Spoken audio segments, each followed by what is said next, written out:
So, welcome everyone. Happy to be talking to you about shooting elephants.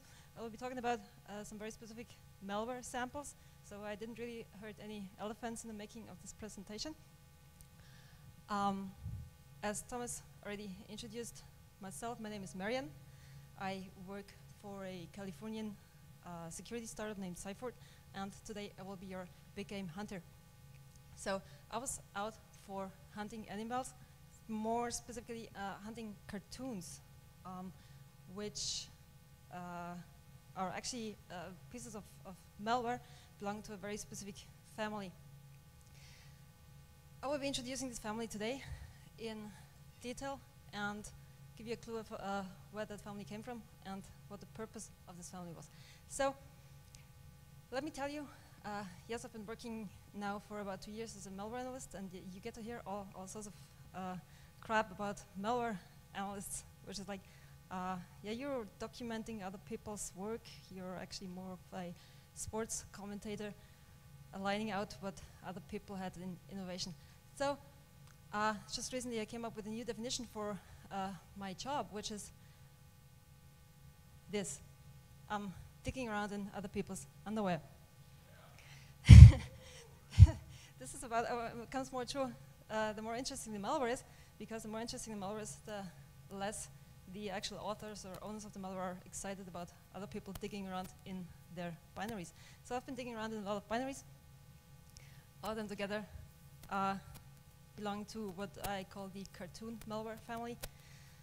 This malware family, or you can call it targeted malware, is supposedly nation-state malware, supposedly operated by the French government or French intelligence.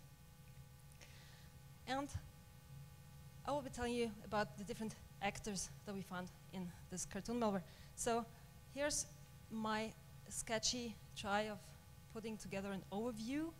So let me start with the first group of binaries, which doesn't really come with a cartoon malware name. It was the family of N-bots or TFC bots or NGBD bots or however you want to call them.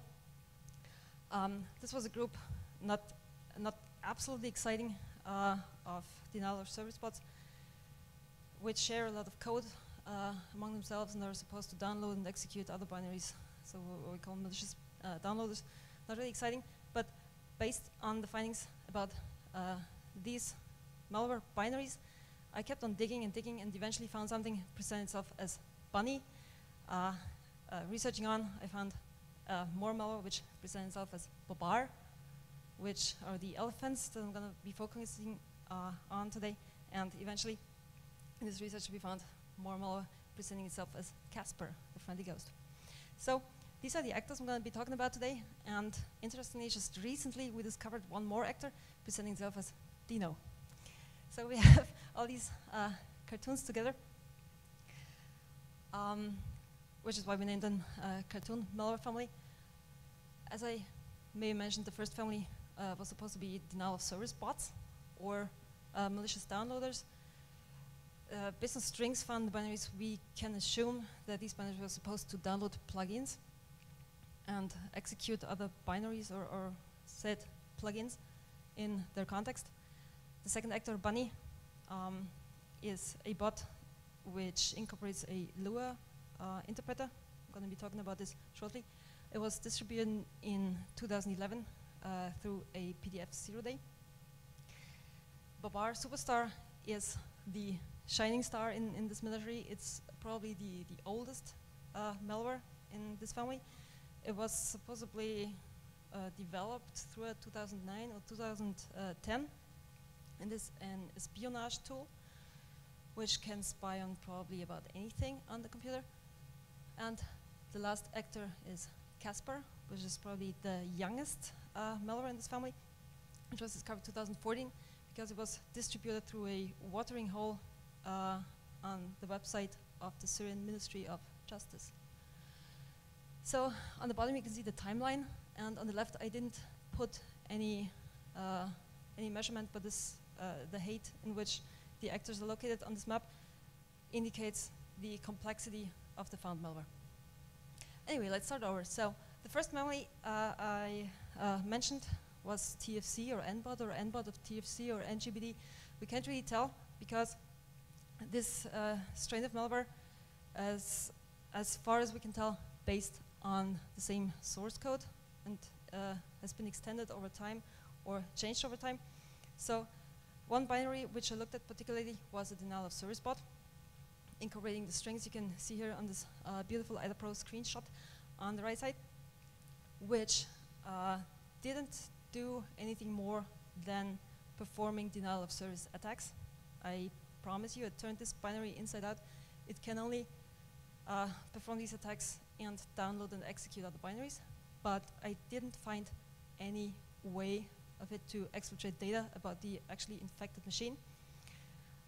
The other actors of this strain were supposedly only downloading and execute other binaries, so pretty straightforward and pretty plain binaries. All of them together probably forming a botnet, but which struck me with surprise was that these bots were pretty simplistic, not packed, not encrypted, not obfuscated, nothing, coming with clear text strings, which raised the question, why would you build a botnet using plain binaries? You can read in the slide now the question U-series. I introduced the tag U-series for this presentation. You will find this in some other spots throughout the slides, because I really couldn't believe that someone would build a botnet with such a straightforward plain binary. All right, this was the first actor. So what caused curiosity was that the binaries didn't really look like nation-state actor, but the fact that this bot wasn't very widespread and didn't look like the usual kind of malware you would see in the wild, I assumed there has to be something more. So I went on digging and eventually found the bunny malware. So bunny is named bunny because it comes with an embedded string linking to its debug information, which I think usually you shouldn't do if you write malware, to not strip the debug information from the binary. Anyway, so we were very happy to find this hint. I'm very happy to have our hands on the bunny malware. So what does bunny do? Bunny is basically a script interpretation engine. So bunny comes with an embedded Lua interpreter. I don't know if many people in here are familiar with Lua. So Lua is a scripting engine mainly used in coding computer games, because Lua can be used to instrument executable binaries per scripts. So what Bunny does is basically downloading Lua scripts to instrument its own binary through the embedded Lua interpreter. Now I've put all my artistic talent together to prepare a graphic for you. So you can imagine you have the scripts probably on the CNC server. They're then downloaded and fed to the Bunny binary, which then creates dedicated threads to feed the scripts back into the Lua engine. From there, the scripts would instrument the binary to actually induce any kind of behavior that the Bunny botnet master would like to see from its Bunny botnet or something like that. All right, so you have this interpretation engine, and after reversing the binary, I was kind of disappointed because eventually I would never find out what this binary really does, because I didn't have my hands on the scripts, which would have been used in the past to instrument Bunny. But some of the interesting aspects from Bunny were its evasion techniques. So Bunny itself was actually a pretty smart malware, showing some really interesting evasion tricks to, for example, escape sandboxes. Bunny would come with some special treatment for installed antiviruses on the machine, and it would come with a very interesting obfuscation techniques induced by the compiler. So more detail about these anti-analysis measures. The first one, the sandbox detection. So again, Bunny would come with most of its strings in clear text, which made analysis fairly easy. But these strings were not easy to be understood in first place. So you could clearly see from the sandbox detection function that it was supposed to be a sandbox detection, because the module file name was searched for specific strings. These strings, though, didn't give us any clue about what was being searched for, which sandbox was being searched for. But over time, and by talking to a lot of other researchers, I found someone who actually understood antivirus emulators a lot better than me, and could explain to me what some of the strings that I found there meant. So, for example, you have the test string. I don't know if you can read that, which is supposedly used by the Bitdefender antivirus engine. So, if you have the Bitdefender emulator emulating a piece of malware, it would start this binary with the name test app. And another hint was that the second string you see down here, the sort of obfuscated name, is a hint that what was to be detected was the Kaspersky antivirus emulator. What was interesting there, if you look at that string, it looks kind of random, but it's actually hard-coded inside of the binary. So the malware would search for this specific string in the module file name.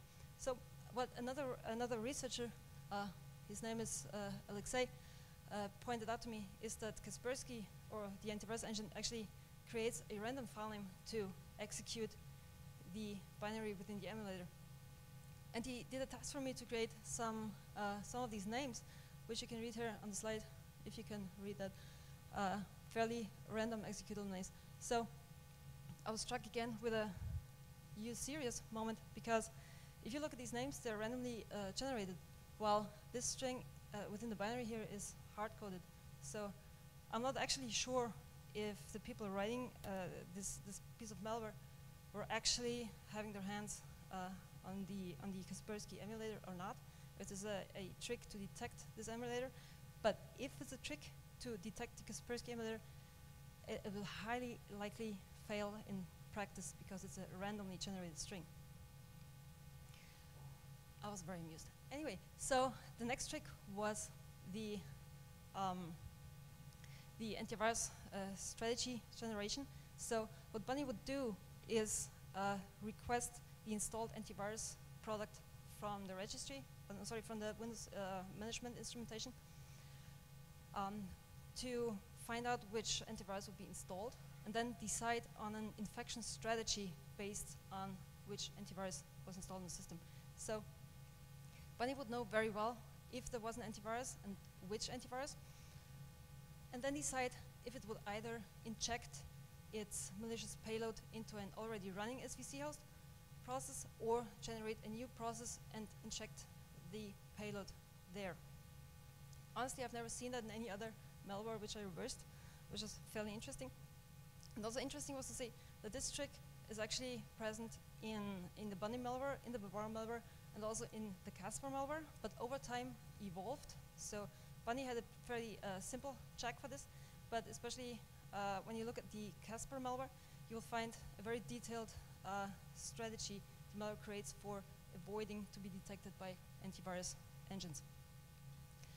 All right, the third trick I promised was the interesting binary obfuscation induced by compiler options, which sounds fairly simple from the first place, which it probably is. So Bunny was probably compiled with options to optimize the speed of the binary. So what you had in there was a lot of inline code and a lot of repetitive functions, which were present in the binary over and over again. So I drew some statistics. You actually have altogether 52 wrappers of the heap allocation function, and you have more than 3,000 strings in the binary which appear over and over again. I give you a screenshot here on the right side where you can see the repetitive appearance of one specific string. And in fact, this held true for a lot of strings in this binary. This effectively destroyed any cross-referencing you could do while reverse engineering this binary. And it also destroyed my usual trick to draw conclusions from a function which I've reverse engineered once, and found out what the specific parameters for this function were. So this trick actually helped me from applying the knowledge I found once to other occasions where I found the same function, because the same function would appear over and over again in the binary in different locations. This was very annoying. Anyway, so this obfuscation can't really be considered an obfuscation, because it's not hindering the analyst from reverse engineering. It's just making his life harder. So the people you shake off with this trick are probably the lazy reverse engineers, but not the really dedicated ones. And the promise you have was very dedicated, digging through Bunny. All right, so much about the Bunny malware. Let's get to the interesting stuff. You can also see I put a lot of work into this slide. Now, I actually have a question for the audience, which would be, how many of you have actually read the outline on the website of SyScan'? Nice question. I see one hand up. Awesome. So the next question doesn't really make sense.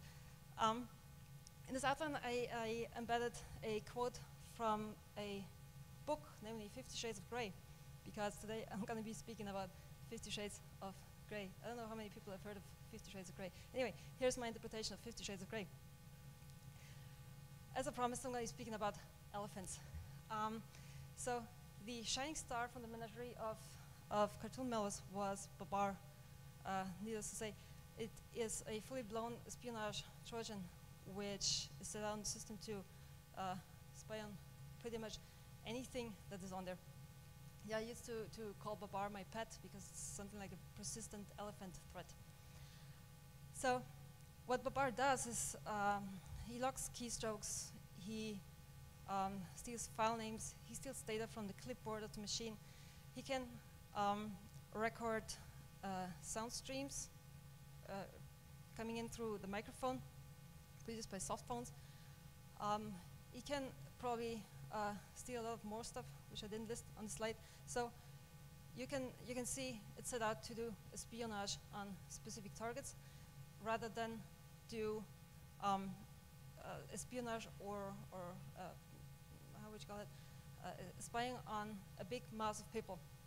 So Babar was dedicatedly written to spy on specific targets. It is a fairly interesting Trojan, incorporating all this functionality and implementing it through a userland rootkit. So the userland rootkit in Babar would work the following way. It would imply a global Windows hook to implant itself into the Windows message chain to be able to load its own binary into the process space of all other processes located in the same desktop as the Babar malware itself would be running. And this way, we'll be able to hook API calls or hook API functions within the specific processes running. All right, so as you can see, Babar is a pretty stealthy malware, and it's hiding in plain sight. Now, I've prepared another graphic for you with all the creativity that I could come up with. So let's see how Babar works from inside out. Initially, Babar will be loaded on system start through a registry key, which loads a regsbr32 process, which loads the actual malicious Babar DLL, which is located on disk. This Babar DLL would then inject itself to a running process on the desktop, which is our main instance, and from there create two backup instances, which I called child instances. They're there to make sure that the Babar main instance can't die. So you have to consider that main instance is a random process on the desktop.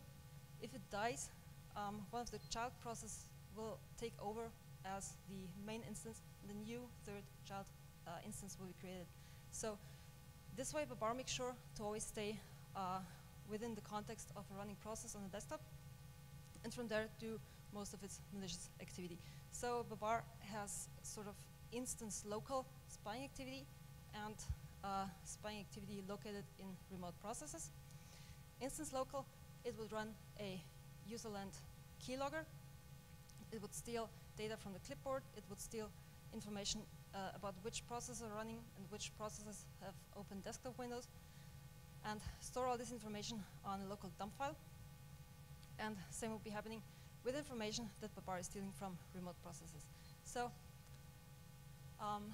the infection of the main instance and of the child instances will be happening through a mapped section object, like you can maybe find in a classical file infector, but the infection of remote processes for stealing data and for applying API hooks would be happening through the Windows message chain.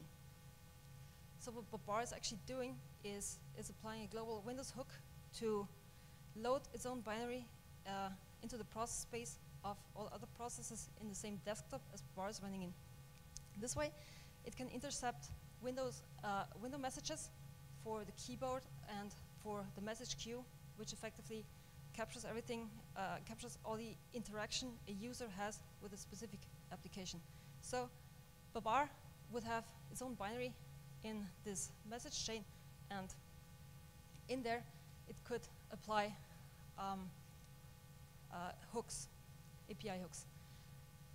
This I'm not totally sure about, but for me the hooking technique that Babar is using looks very much like the Windows detours technique to imply trampoline functions, which would then actively steal data within an API call, so between the actual function caller and the called API in the Windows library, and in there would manage to steal the data that is that was about to be processed by the final API.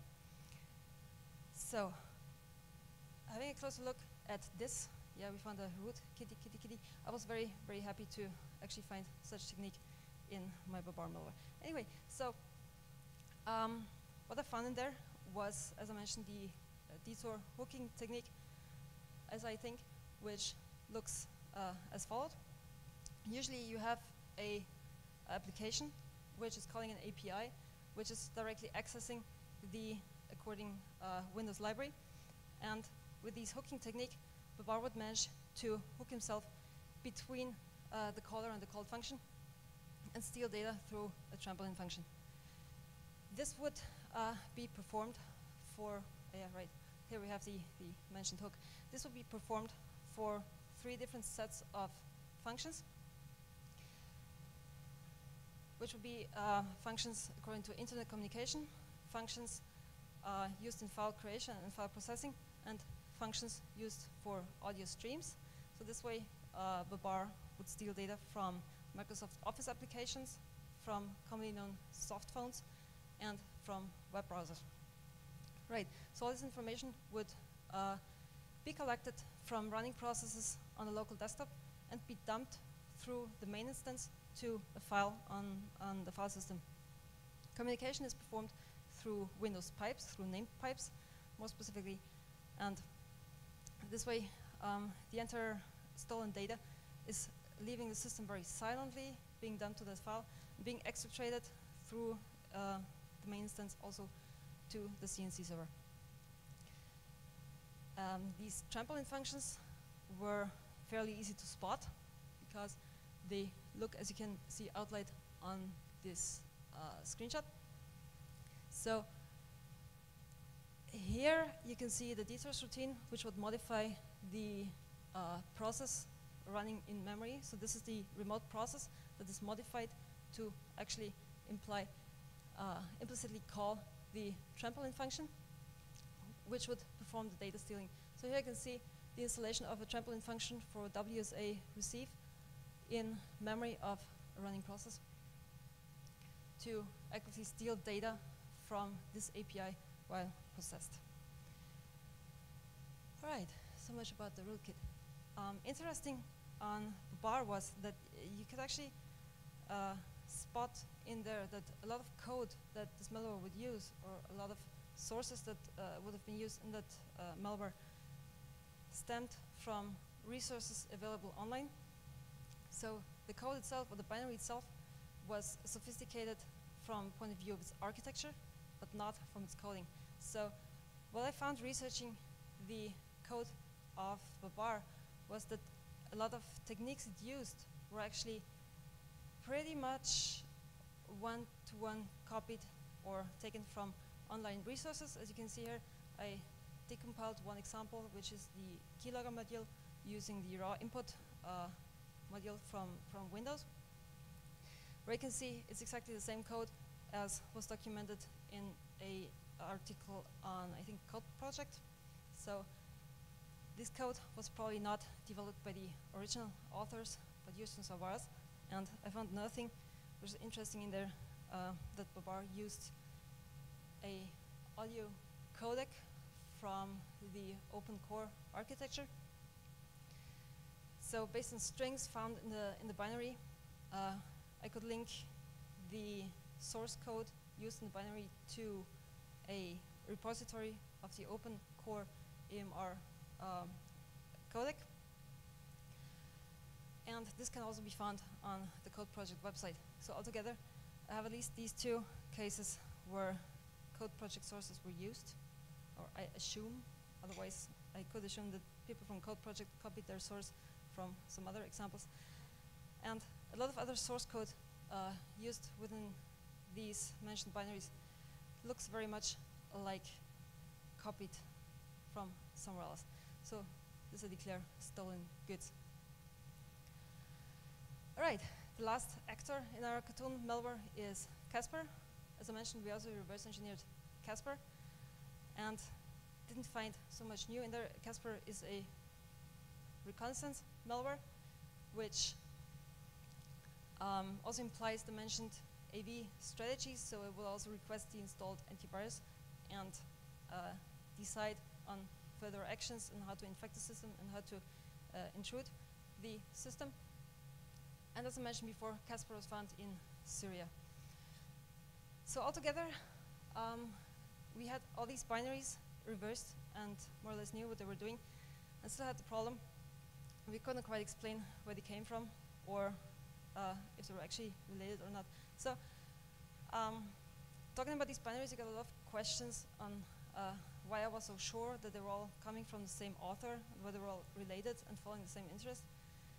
So I started with some thoughts on binary handwriting. These binaries, in my opinion, are all definitely stemming from the same author. What I cannot prove is that they were all used by the same actor. But looking at the binaries, I came up with the following idea to declare binary handwriting, or to define binary handwriting, which would be any attribute within a binary can be faked.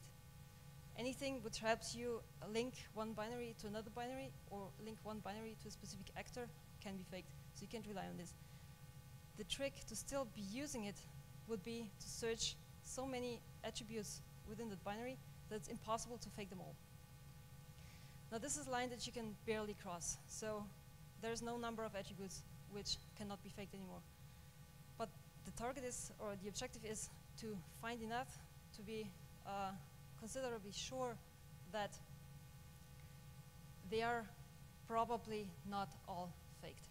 So going on to these binaries, we found a lot of attributes in there, which summed up to a huge pile of binary identifiers, which helped us say, okay, these binaries all stem from the same authors, which would be reused obfuscation keys, reused algorithms, code that was reused, techniques that were used, CNC servers that were used, malware naming schemes that were used.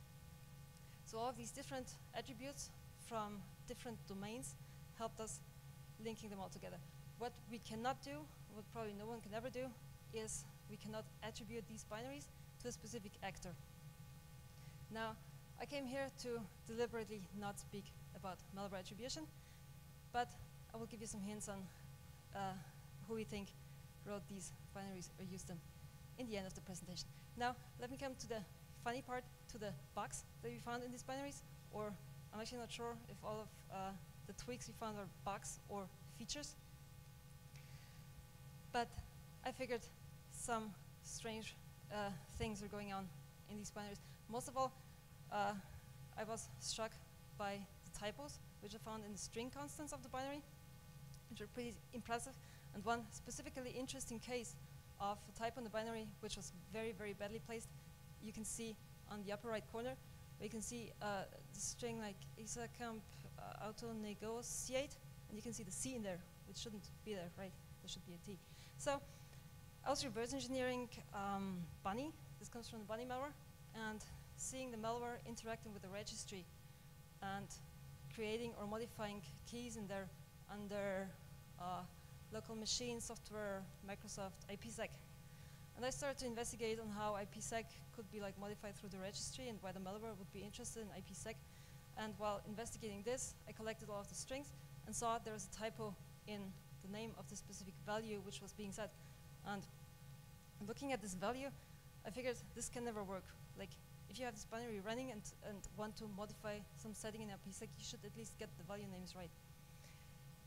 So I had a closer look there and figured out the malware would actually store its configuration in the registry, using these keys, but not really modifying IPsec, which was fairly amusing for me, because I had already started investigating IPsec on Windows and how the installation would look like. And I would have probably been digging there for weeks to find out how IPsec works on Windows machines if I wouldn't have found that type on the string. So much about their OPSEC.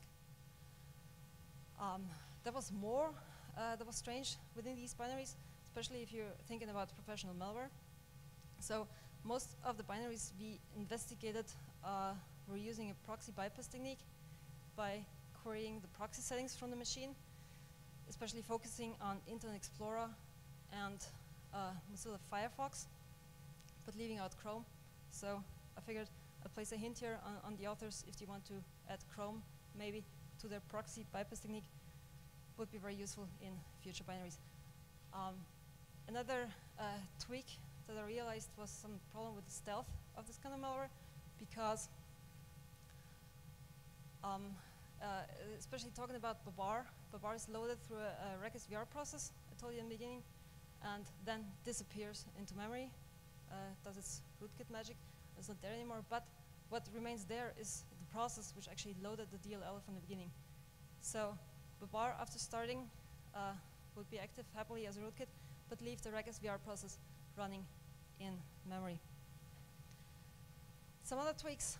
One of the binaries would crash if you would start it from your C drive or from your main drive, because it had problems accessing its own binary, and would crash on an exception.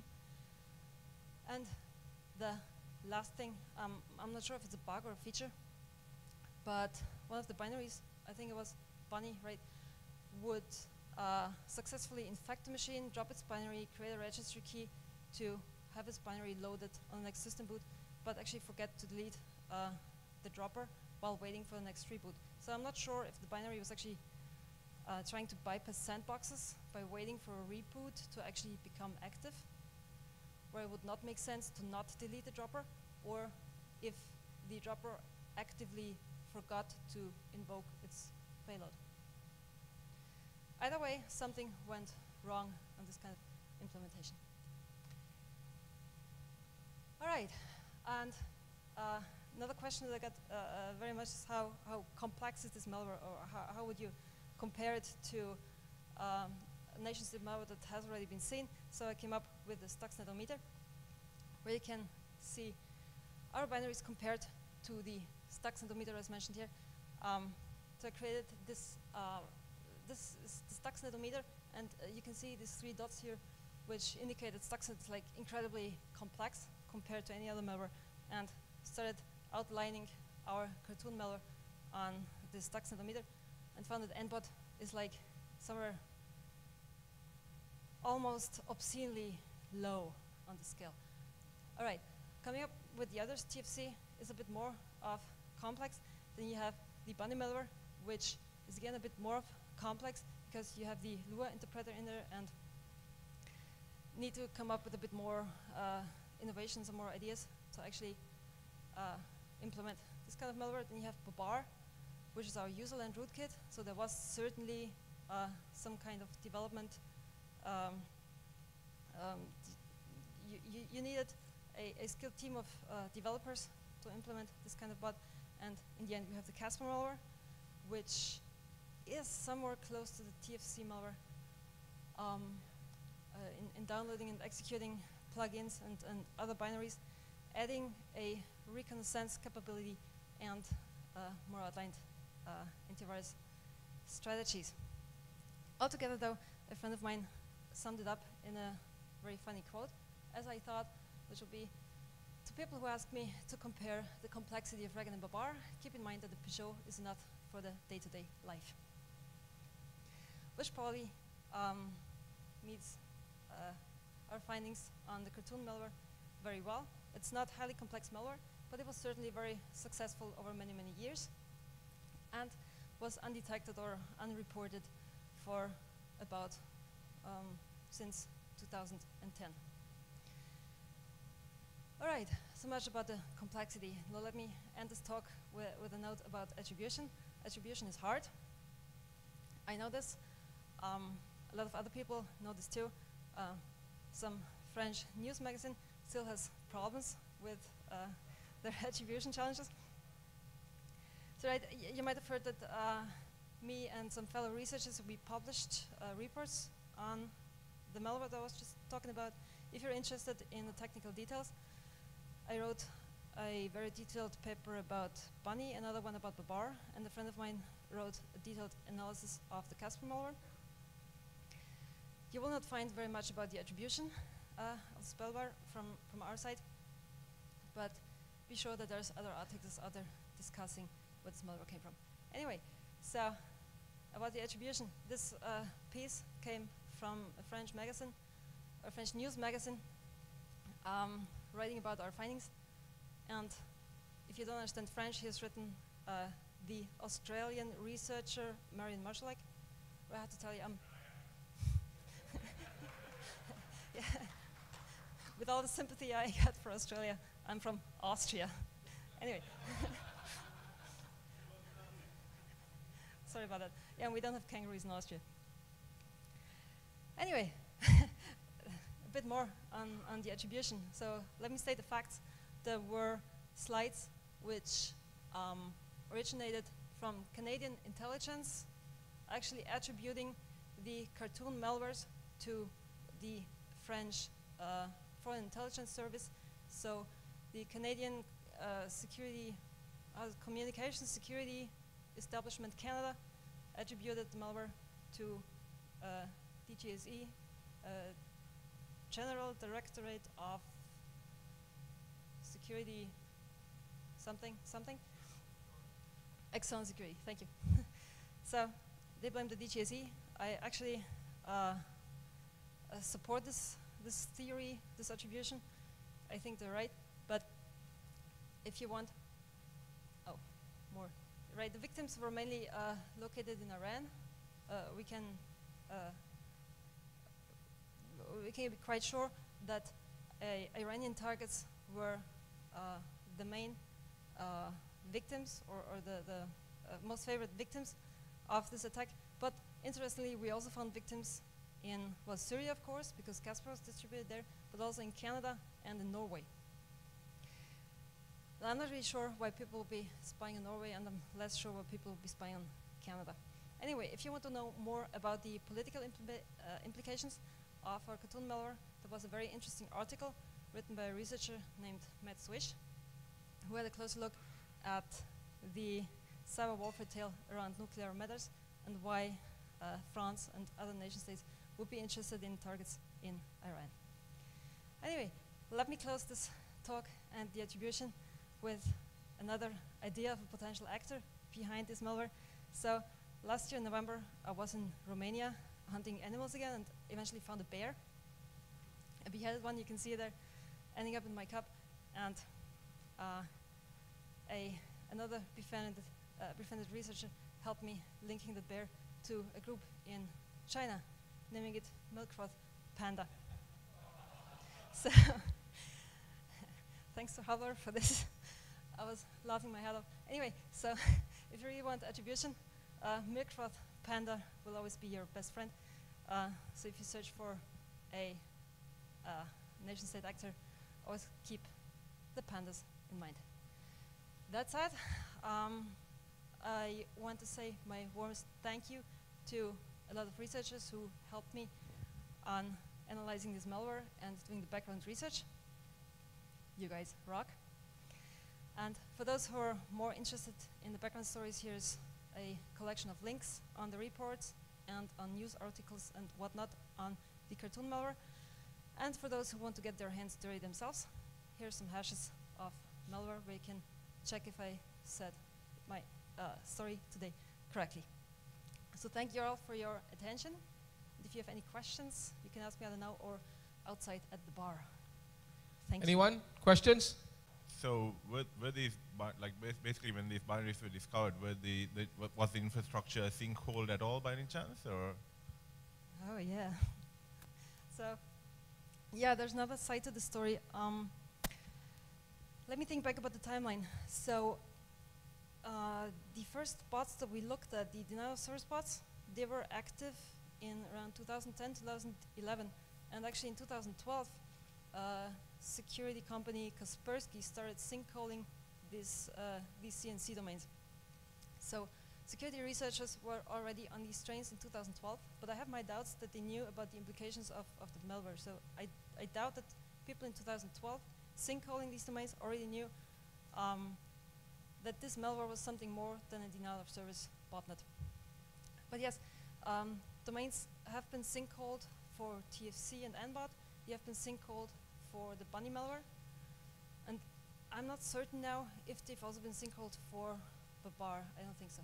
But interestingly, we found a CNC server from Babar not being active anymore, but also not being completely cleaned. So we found directory structures on this server hinting that it was used for Babar, for Bunny, and for Dino.